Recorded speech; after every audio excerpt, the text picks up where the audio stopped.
Bonjour à tous. Dans un mot pour aujourd'hui, j'aimerais partager avec vous une remarque qui a été faite par un homme dans la Bible. Et cet homme a demandé à Dieu deux choses très précises.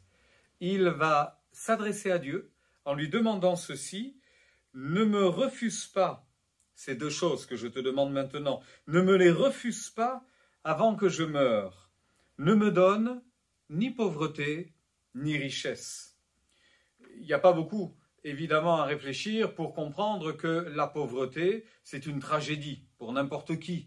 Et lorsque nous subissons les affres, justement, de la précarité, ne pas avoir de travail, ou alors avoir perdu son travail, ne pas avoir d'argent, ne pas pouvoir assumer ses besoins quotidiens, avoir des soucis de santé, ne pas être capable de se soigner, avoir des enfants, une famille, ne pas être capable de pourvoir à leurs besoins, se retrouver quelquefois même à ne plus payer un loyer, expulsé à la rue. On comprend que la pauvreté est véritablement un dilemme et une tragédie.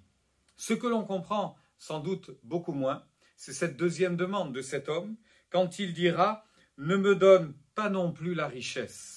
Alors, face à la pauvreté, il s'adresse à Dieu en disant « s'il te plaît, permets-moi d'échapper à la pauvreté, parce que je crains que dans la pauvreté, je n'en vienne à voler, à dérober, et je risque de m'attaquer à toi. Je risque de m'attaquer au nom de mon Dieu en disant « si j'en suis là, c'est de la faute de Dieu, Dieu m'a abandonné, Dieu m'a laissé tomber, Dieu ne s'occupe pas de moi ».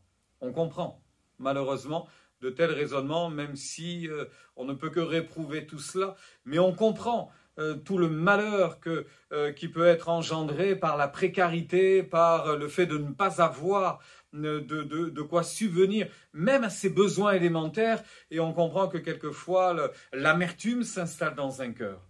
Ce que l'on a beaucoup plus de mal à gérer, je pense, c'est la richesse, bien évidemment, parce qu'à quel moment allons-nous estimer que nous sommes riches?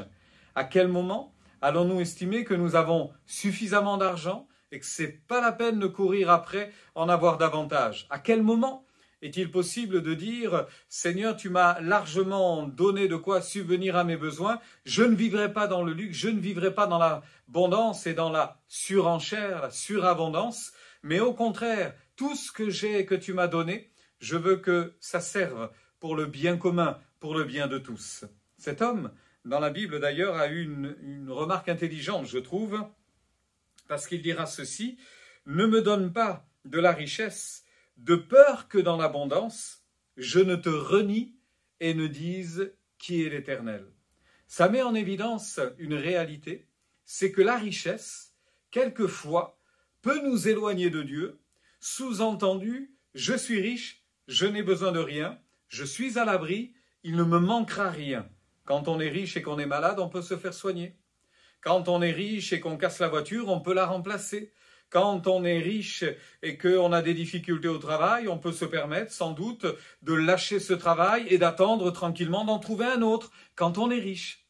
Mais ça sous-entend que l'on compte sur ses propres forces pour guider sa vie, sa propre intelligence, pour guider ses choix. Et c'est sans doute un danger parce que la vraie richesse, c'est de connaître l'Éternel. La vraie richesse, c'est de remettre toute sa vie entre les mains de Dieu en disant « Seigneur, non pas ma volonté, mais la tienne.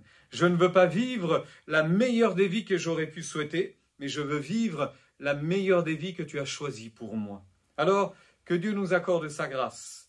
Et dans les temps de difficulté et de précarité, voire de pauvreté, que nous puissions rester attachés à Dieu en disant « Seigneur, sors-moi de cette difficulté. » Si tant est qu'il vienne un jour un temps de richesse dans votre vie également, eh bien que ce temps de richesse soit mis à profit pour le bien du plus grand nombre. Si Dieu nous a donné largement de quoi pourvoir à nos besoins, sans doute que ce surplus que l'on a, ce plus que l'on a, peut aider également au salut des perdus, à aider ceux qui sont dans la précarité, à aider ceux qui ont des besoins.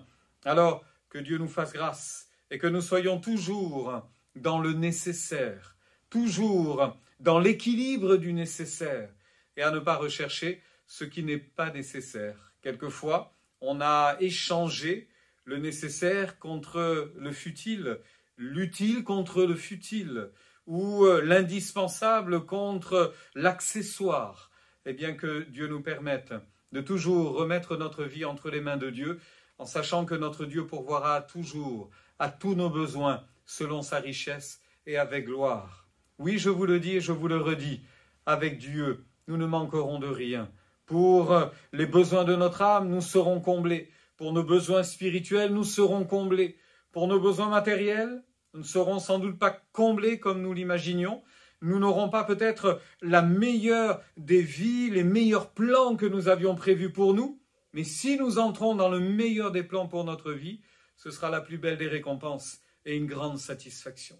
Que Dieu vous accorde sa grâce, que Dieu nous bénisse encore et que nous puissions toujours regarder vers les promesses de Dieu en nous disant « Seigneur, merci, merci pour l'abondance que j'ai de te connaître, de vivre en ta présence et puis pour le bien que tu m'accordes chaque instant, que ton nom soit béni pour tout cela. » Faites-lui confiance, il est fidèle.